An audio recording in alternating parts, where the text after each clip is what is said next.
Salesforce, or should I call it Agent Force? Agent Force. Agent Force.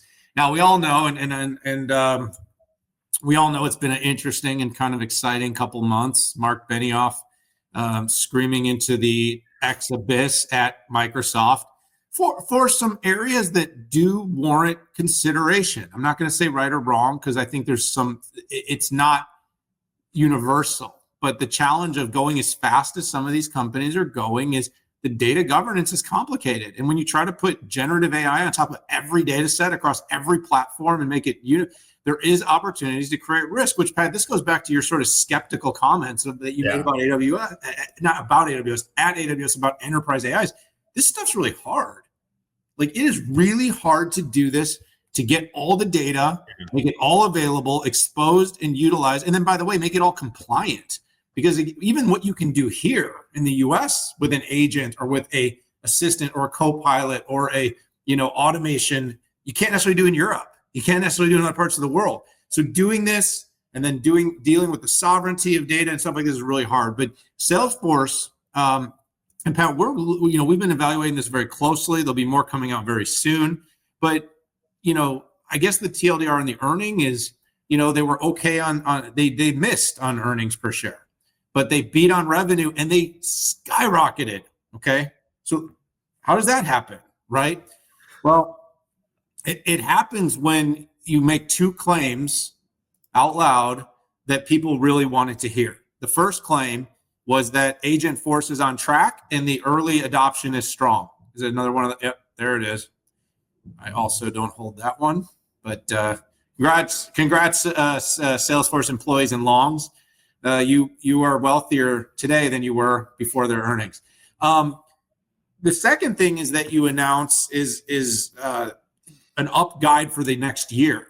So remember, you and I have had this conversation. I've written pieces and made suggestions that enterprise apps as we know them may be dying. And I'm not pulling back my belief, but they're not going to die. They're not all going to die. What's going to happen is you're going to see consolidation, and you're going to see smaller SaaS companies, enterprise apps companies are going to become features. They're going to become deprecated data services that are going to have bigger apps, agent-driven apps that are going to be pointed towards those deprecated data services to do agentic things. I know, really complicated. But the fact is if you think about agents as a bunch of different workers with a very specific set of tasks, and then they need to be orchestrated. So you close a sale, and then you need to start a project, and then you need to deliver a project, and you need to invoice a customer, and the way it goes around. You can have a bunch of different agents doing this. Well, Salesforce basically said people are happy with what they're seeing with Agent Force so far, and that I'm raising guidance for the next full year because we're getting strong traction with Agent Force. That's the rotation. That's the bet. We could pretty much talk about everything else, but that was all that mattered. All that mattered was that people feel that this pivot, this very hard pivot, this very enthusiastic version of Mark Benioff that has been all over social, basically challenging the competition and saying that he's got a better mousetrap, is saying that it's so far, so good, they're on track. And that's why we saw this huge bump this week. Yeah, just to put some numbers behind that, Mark had said that they had won 200 Agent Force deals, and I think in the first month of availability. And really this you talked about as a ground transformation of digital labor.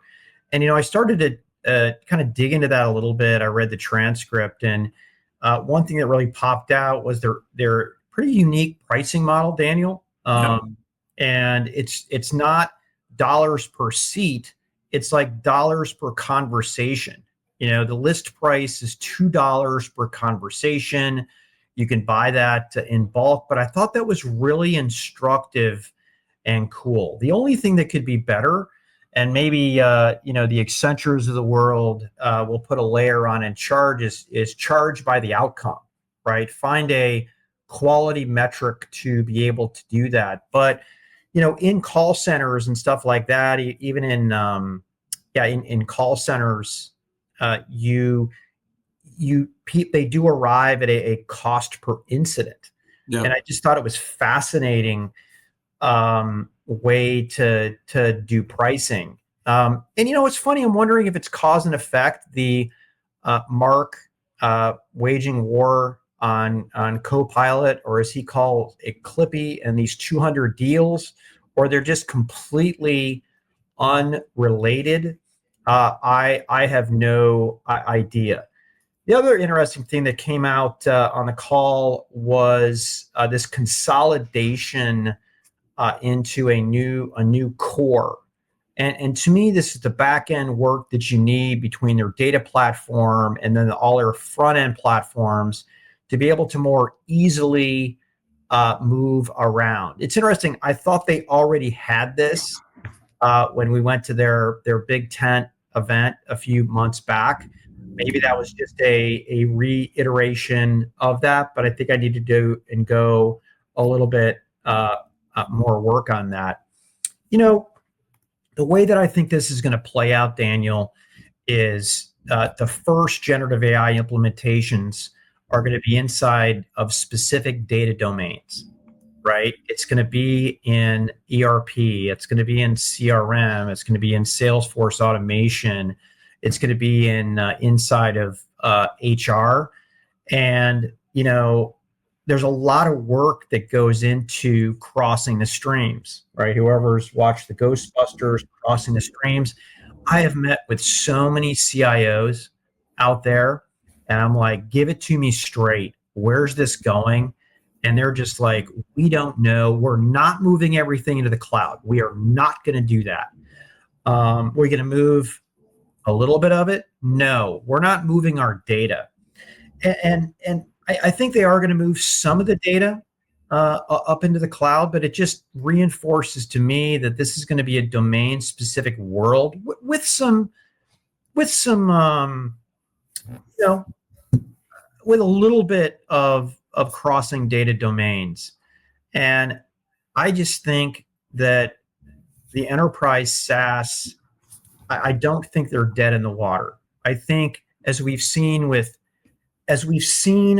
every major transition in IT, everybody tries to get rid of what they had before and do it on their own, but very infrequently does it work out. The public cloud is 17 years old. And Daniel, how much data is still on-prem and on the enterprise edge? Somewhere around 30, or sorry, on-prem 70 to 75, I believe is the range. That's right. Are mainframes dead, Dan?